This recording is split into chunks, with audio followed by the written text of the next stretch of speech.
예, 어제 오전 지하철 5호선 김포공항역에서 30대 남성이 숨지는 사고가 있었습니다. 이 남성은 지하철에서 내리던 중에 스크린도어와 전동차 출입문 사이에 끼어서 목숨을 잃었습니다. 네, 기관사는 사람이 끼었다는 신고를 받고도 육안으로 확인을 하지 않은 것으로 드러났는데요. 사회부 박상열 기자와 함께 자세하게 얘기 나눠보겠습니다. 안녕하세요. 네, 안녕하세요. 네, 박 기자, 전동차와 스크린도어에 사람이 끼어 있다면 상식적으로는 출발을 안 해야 되는 거 맞는 거 아닙니까? 네, 그렇습니다. 일단 그 전동차 출입문에 만약에 사람이 끼어 있다면 기관실로 경고등을 볼 수가 있습니다. 기관실에서. 그런데 스크린도어 같은 경우에는 사람이 있다면 아예 문이 닫히지가 않습니다. 자, 이 경우에는 이번 사고의 경우에는 사람이 있다는 걸 기계가 지금 전혀 인식하지 못했던 것으로 추정이 됩니다. 이 5호선을 운영하는 서울도시철도공사가 어제 1차 조사 결과를 발표를 했는데요.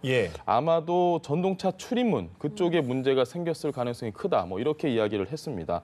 그러니까 사람이 전동차 출입문에 끼었는데 경고등이 들어왔어야 했지만 들어오지 않았고 기관사는 문제가 없겠거니 이렇게 생각을 해서 출발을 했는데 사고가 난 거죠. 그럼 이게 단순 기계 결함이냐? 그렇게 볼 수만은 없습니다. 사고 당시에 일단 지하철 내에 있던 승객이 인터폰으로 기관실에 알렸습니다. 지금 사람이 끼어 있는데요. 이렇게 알렸는데 이 사람이 끼어 있다는 얘기를 듣고 기관사는 전동차 출입문을 27초간 열었거든요. 열고 나서 별 문제가 없을 거다 이렇게 생각을 하고 다시 열차를 출발시켰는데 그때 지금 사고가 발생을 한 겁니다. 네, 박 기자 말 들어보면 사람이 끼었다는 승객의 신고가 직접 기관사에게 전달이 된 건데 그렇게 되면은 육안으로 좀 확인을 해봤어야 되지 않나요? 그렇습니다. 일단 육안으로 확인을 하지 않았습니다. 기관사는 신고가 들어왔으니 전동차 출입문을 27초간 열었는데 이때 스크린도어를 열었느냐. 스크린도어와 전동차 출입문 사이가 한 28cm, 한 30cm 정도 되거든요. 그럼 스크린도어를 열었느냐. 열지 않았습니다. 스크린도어는 어떻게 여냐면 전동차 출입문 같은 경우는 안에서 기관실에서 열 수 있는데 스크린도어는 밖에 승강장에서 수동으로 조작을 해야 되거든요. 그러니까 기관사가 내려서 하든 아니면 뭐 팔을 길게 뻗든. 근데 그 조치를 지금 하지 않았습니다. 기관사가 신고가 들어온 플랫폼이 정확히 어딘지도 알 수 있거든요. 그러니까 육안으로 한 번만 확인을 했더라면 일어나지 않았을 사고인데 지금까지 조사된 바로는 기관실에 일단 경고등이 들어오지 않았고 CCTV로 확인을 했다고 합니다. 기관사. 근데 CCTV로 보이는 문제가 아닙니다. 왜냐하면 CCTV는 승강장을 비추고 있잖아요. 그러니까 출입문과 스크린도어 사이에 사람이 끼었다면 확인이 안 되는 거죠. CCTV로는. 근데 CCTV를 봤을 때는 당연히 문제가 없겠죠. 경고등에도 문제가 없고. 그래서 일단 뭐 기관사는 별 문제가 없을 거다 이렇게 판단을 했고 30초 정도의 시간이 있으면 충분히 승객이 빠져나갔을 거다 생각을 한 겁니다. 확인을 한 게 아니라 이 사람이 20년 차 기관사인데 확인을 하지 않고 그렇게 간 거죠. 그 부분이 좀 이상한데 사람이 끼었다는 신고를 받고도 실제로 뭐 확인도 안 하고 보통 보면 뭐 안전 요원도 많지 않습니까? 그런데 왜 기관사가 안 되면 뭐 다른 사람을 통해서 확인을 할 수도 있는 부분이 아닌가 싶어요. 그렇죠. 지금까지 드러난 상황을 좀 종합을 해봤을 때 기관사만의 문제라기보다 5호선을 운영하는 도시철도공사 측도 지금 굉장히 문제가 있습니다. 안전불감증의 대표적인 경우라고 보여지는데요. 일단 1호선에서 4호선은 기관실에 2인 1조로 운행이 됩니다. 근데 5호선에서 8호선은 기관사 한 명이 혼자 운행을 하거든요. 그러니까 모든 문제 상황에서 기관사가 일일이 내려서 그걸 다 확인을 해보기가 사실 물리적으로 좀 힘들죠. 시간적으로도 불편하고. 근데 지금 이 문제는 승객이 끼었다는 신고가 왔습니다. 그렇죠. 심각한 상황이에요. 근데 어제 도시철도공사 사장 직무대행이 직접 브리핑을 할 때 이런 얘기를 했습니다. 기관사가 일일이 다 신고사항을 현장에서 확인할 여력은 없다. 이 얘기를 했는데 참 난감했습니다. 사람이 끼었다는 신고가 들어왔는데. 그러니까요.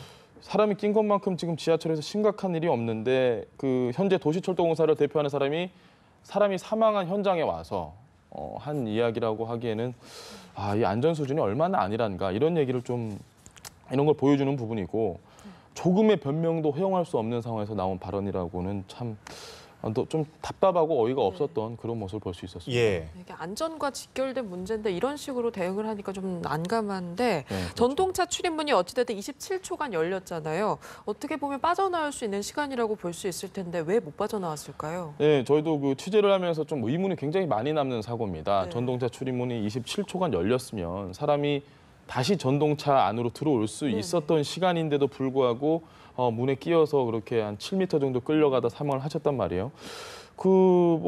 왜 그런지 추측을 해보면 출근 시간대니까 아마 스크린 도어가 다시 열리지 않을까라고 생각을 해볼 수 있는데 그럼에도 전동차 안에서 기다릴 수도 있었을 텐데 왜 거기 틈에 끼었을까라는 부분 좀 의문이 많이 남고 또 다른 의문은 일단 최초 신고를 누군가 하셨습니다. 예. 최초 신고를 했습니다. 사람이 끼었다. 근데 만약에 김 씨가 지금 사고를 당하는 순간에 그 분이 그 자리에 계셨다면 네. 다 봤거든요. 지금 이 그렇죠. 모습을.